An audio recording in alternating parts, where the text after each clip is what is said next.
je me suis dit, qu'est-ce que j'ai à perdre d'y croire à 100%? Qu'est-ce que j'ai à perdre de lâcher prise puis de me dire, OK, fais juste y croire à 100%, même si c'est pas encore arrivé. Même si tu le ressens pas en dedans de toi, crois-le à 100% que c'est possible. Crois-le à 100% que t'es cette personne-là parce que, ben, t'as rien à perdre puis t'as tout à gagner. Puis je vois vraiment une amélioration dans ce que je fais à tous les jours, juste avec cette façon de penser-là. Je trouve ça vraiment beau. Fait que je voulais vous la partager parce que je suis vraiment contente de cette trouvaille 2025. Pour vrai, peut-être que c'est aussi la coupe de cheveux, là, ma nouvelle coupe, qui fait que plus de confiance en moi. Et je pense que c'est vraiment très mental. Mais c'est aussi, oui, c'est mental, mais c'est un petit peu physique parce que mentalement, il faut que tu te dises, OK, je vais faire ça, mais il faut que tu le fasses physiquement. Parce que des fois, physiquement, on peut être tellement stressé, être anxieux que notre corps veut pas le faire. Notre corps, il se fiche, puis, mettons, t'es gêné, puis tu veux dire quelque chose, mais dans ton cerveau, tu te dis, OK, je vais le dire, là. Je vais le dire, je vais le dire, je vais le dire, je suis capable. Mais ton corps, les mots veulent pas sortir. Ça m'a souvent arrivé. Ça prouve que c'est pas juste mentalement, c'est aussi physiquement. Oui, le mental joue pour beaucoup, mais si ton corps veut pas, tu le ressens. Pour vrai, je pense que la technique d'éducation à l'enfance que je fais en ce moment pour devenir éducatrice, bon, c'est peut-être pas la technique que si j'avais à repenser, je choisirais parce que le métier, je sais que c'est pas totalement ce que je vais faire plus tard. Mais je suis vraiment contente d'avoir persévéré puis de m'être rendue à la dernière année. Oui, dans ma technique, t'apprends à être éducatrice, mais je trouve que ça apprend aussi à se développer personnellement. Comme par exemple, en ce moment, on a des cours de musique pour enfants. C'est comme musique, art, dramatique environ. Il faut chanter devant le groupe. Il faut chanter devant les autres. On fait des activités. Tu sais, les profs, ils nous disent, OK, aujourd'hui, ce matin, on fait une activité, on commence par ça. On n'a aucune idée de l'activité en question. Puis, je trouve ça toujours stressant de me dire, OK, ça va être quoi l'activité? Est-ce qu'il va falloir que j'aille en avant?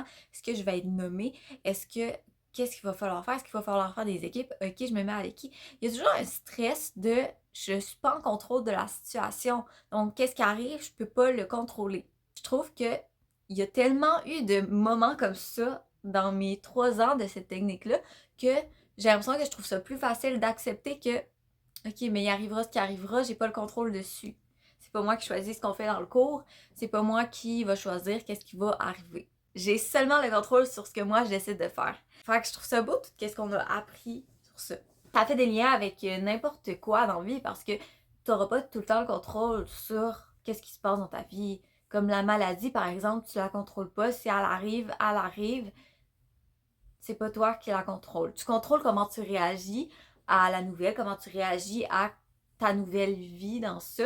C'est vraiment de se laisser aller sur le fait qu'on contrôle pas tout ce qui nous arrive. Mais la réaction que tu la contrôles, puis ça, c'est très important. Parce que ça va changer beaucoup de choses. Par exemple, une personne a un accident d'auto cette journée-là. Quelqu'un lui fonce dedans. Puis les deux personnes n'ont rien. Il y a juste les deux autos qui sont un petit peu maganées, mais c'est tout. Il fait un beau soleil dehors. Puis là, il y a une personne qui réagit comme ça. La personne a dit, oh wow, mais quelle belle journée pour avoir un accident d'auto. Il y a un gros soleil dehors, il fait chaud, on est bien. L'autre personne, elle voit ça, elle dit, eh non, mais pourquoi aujourd'hui, là, sérieux, là, je suis plus capable. Pourquoi ça m'arrive à moi? Qu'est-ce que j'ai fait pour mériter ça? C'est vraiment l'enfer. Oh, j'aime pas ça. J'aime pas cette journée. C'est horrible. C'est laquelle personne qui va continuer d'être heureuse dans sa journée? C'est la première. C'est laquelle personne qui a bien réagi? C'est la première. Puis, oui, c'est plate. Peut-être que la première personne se l'est dit dans sa tête. Ah, oh, c'est dommage. C'est plate d'avoir un accident de char, ça tente à personne. Mais il y avait personne de blessé. Il faisait super beau dehors. La seule différence, c'est la réaction de la personne. Tu l'as.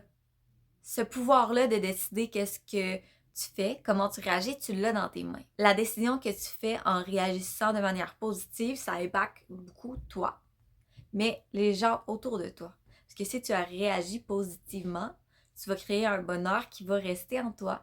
Tu vas continuer d'être positif, puis ça va impacter le reste de ta journée, le reste de tes journées positivement. Puis c'est la même chose pour les gens qui t'entourent.